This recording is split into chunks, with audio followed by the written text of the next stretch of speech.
The NOVAR Gatorade Series race number 2 of 25 would be at the Atlanta Motor Speedway for the Ford 150. McDonald's Polo, we're going to number 59 of Mike Johnson. Mike Johnson, who will lead the field down to the green. Here comes the 53 of Blake Curtis. He's on his outside. Casey Lester, and then Allie Kittleson. They would not get as far as they did in the truck race. Caution 1 would fly on lap 1.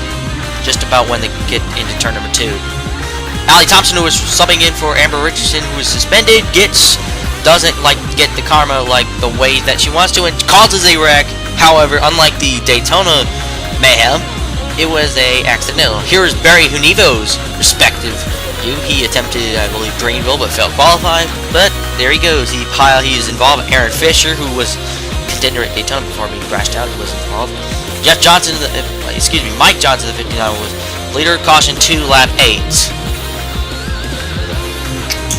Lucas Wykes was going to go 4 wide. He goes and turns into Kagan Russo, his team owner, and causes Jeff Johnson, Brad Curtis to go, and then Ryan Fairchild hard into the back of the 79.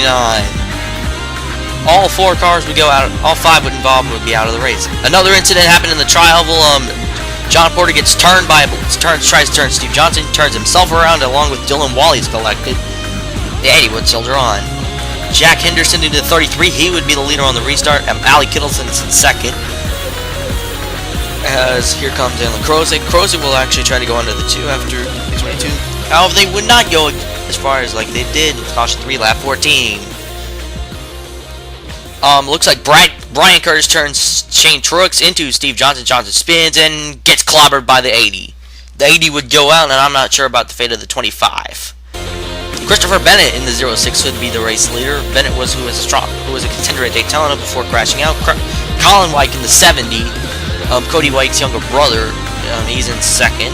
Chris Clark in third. Here comes Chris Devon in the 26.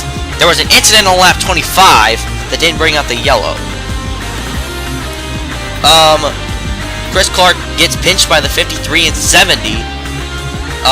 They all save it. However, they held up Amber Richardson. Caution 4, lap 26. Darrell Kimball will turn into the 53 of Blake Curtis. Curtis will spin down the back straightaway. However, this is not the reason for the yellow flag. However, this reason, Allie Kittleson will get into the side, turn the 62 sideways, and this was the cause of the caution. Meanwhile, back up front, Colin Greening in the 82, who has won both qualifying races. He is right now your race leader, along with Alex Navarro in the 39. He's back there. Caution 5, lap 32. They would not even get to about turn 1 before mayhem starts. Josh Schmidt and Steve Johnson get tangled by Allie Kittleson. Both of them will continue on. Chris Devon in the 26, he will be the race leader, along with, I believe, that is Colin Greening in the 82.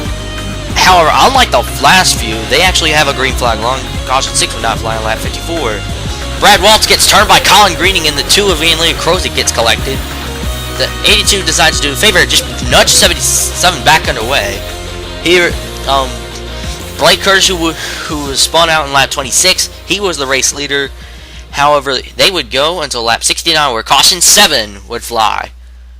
Man, this is getting worse than the truck race.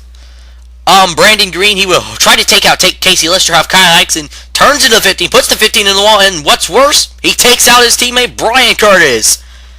Looks like both of them will go out of the race. Chris Devon will be the race leader along with Michael Scott and Jack Henderson in the 33. There's Brandon Green in the 54 Dodge for Curtis Family Racing. The final and the biggest crash of the race would happen on lap 75. Chris Devon would hook and turn the 33 of Jack Henderson. He would turn the 51. The 33 will go airborne. Hard crash by the 33. However, that didn't even look hard. The 51 gets hit several times by, I believe that's the 90 and the 25. However, Scott did climb out of his car. He is okay. However, we have nowhere on his medical. Here's the replay.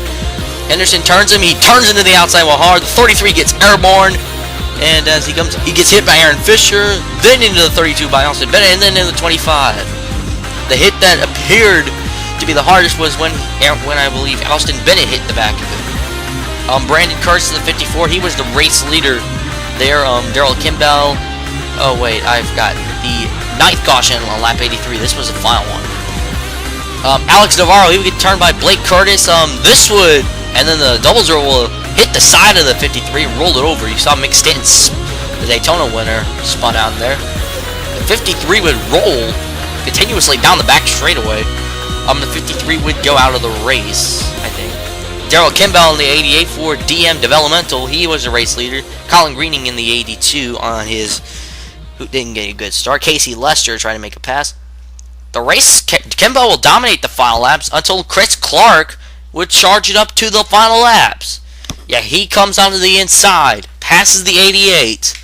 Now, can you hold on? Well, here comes the 26 of Chris Devon. Here he comes to the inside. Now, can the 21 get a good run before?